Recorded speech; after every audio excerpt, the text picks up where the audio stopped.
आप लोगों ने पढ़ा होगा संसदीय समितियों के बारे में, पॉलिटी में लक्ष्मीकांत में आप पढ़े होंगे संसदीय समितियों के बारे में। हर डिपार्टमेंट की एक संसदीय समिति होती है। तो यूपीएससी से रिलेटेड जो संसदीय समिति है जिसके चेयरमैन सुशील कुमार मोदी जी है, इसका रिपोर्ट आता है 24 मार्च 2022 को। इस रिपोर्ट में स्पष्ट लिखा हुआ है, यहाँ आप देखेंगे एक्स्ट्रा अटेम्प्ट के बारे में क्या कहा गया है।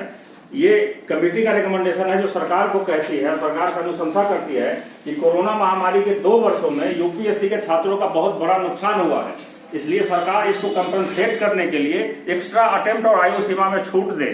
लेकिन सरकार इस रिपोर्ट पर कुंडली मार के बैठी है, इसको लागू नहीं करना चाहती है।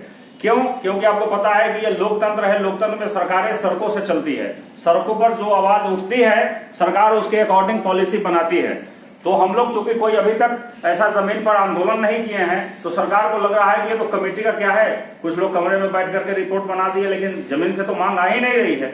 इसलिए हम लोग सरकार को एक बार दिखाना चाहते हैं कि नहीं, जो बात कमेटी कह रही है उसकी जरूरत हमें भी है, हम इससे प्रभावित लोग हैं, हमको दीजिए, एक्स्ट्रा अटेम्प्ट दीजिए, आयु सीमा में छूट दीजिए। क्योंकि कोविड पीरियड में आप हमसे उम्मीद कर रहे हैं कि दुनिया के सबसे टफ एग्जाम का तैयारी करें हम और इसे क्रैक करें, ये बहुत बड़ा नाइंसाफी है हमारे साथ या किसी के साथ। आपको पता है बहुत सारे छात्र खुद संक्रमित हो गए और आज वो हमारे बीच नहीं है। बहुत ने अपने सगे संबंधियों को खोया उस दौरान, या नहीं भी कुछ हुआ तो वो लॉकडाउन लगा पहला 21 दिनों का, हम लोग अपने अपने घरों की ओर चले गए। हमको लगा 21 दिन में खत्म हो जाएगा, हम न बुक लेके गए न कुछ, हमारे पास वहाँ स्टडी मटेरियल भी नहीं था। इंटरनेट कनेक्टिविटी गांव में आपको पता है बात करने के लिए छत पर जाना पड़ता है, वहाँ हमारी 50% तैयारी इंटरनेट से होती है, न तो हमारे पास इंटरनेट का एक्सेस था न स्टडी मटेरियल था।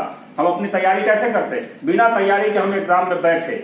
वो क्षतिपूर्ति सरकार को करनी चाहिए कि नहीं करनी चाहिए? सरकार ने हर जगह क्षतिपूर्ति की है, जहां जहां नुकसान हुआ है सरकार ने सबकी भरपाई की है, लेकिन यूपीएससी के छात्रों को नहीं मिला है क्योंकि ये पढ़ी लिखी जनता है, ये थोड़ा हो हंगामा करने से बचती है। लेकिन अगर आप अपने हक के लिए आज नहीं लड़ सकते हो, अपने हक की आवाज नहीं उठा सकते हो, तो कल को आपसे ये उम्मीद क्या है कि आप अधिकारी बन के दूसरे के खिलाफ हो रहे अन्याय के लिए आवाज उठाओगे? नहीं, आज आपको अपने लिए ही आवाज पहले उठानी है।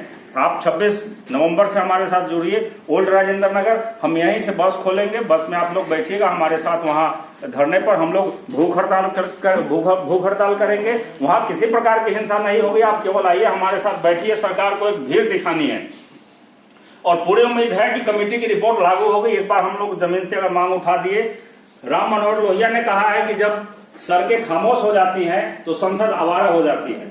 इसका निहितार्थ यही है कि लोकतंत्र में सरकार को अकाउंटेबल बनाने के लिए सड़कों से समय समय पर आवाजें उठती रहनी चाहिए। नहीं तो संसद में वो कानून बनेगा जिसमें आपका हित नहीं होगा, उसमें मुट्ठी भर राजनेताओं का हित होगा, संसद वो कानून बनाएगी।